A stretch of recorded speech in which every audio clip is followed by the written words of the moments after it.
ഏഴല്ലു വാതില കോട്ടയ്ക്ക് കാവല ഏഴേഴ് സിംഹങ്ങളാണേ.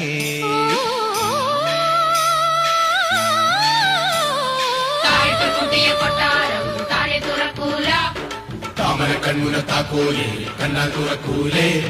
ഒന്നാം തിരപ്പൂറം പൊന്നാം തിരപ്പൂറം കേറി മറിഞ്ഞാരെ പോണു.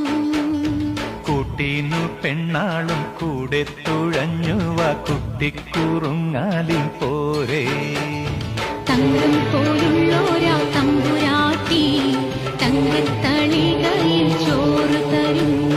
കാലി പണിയിക്കാൻ പൊന്നു തരും, മാലയിൽ കോക്കുവാൻ മുത്തു തരും.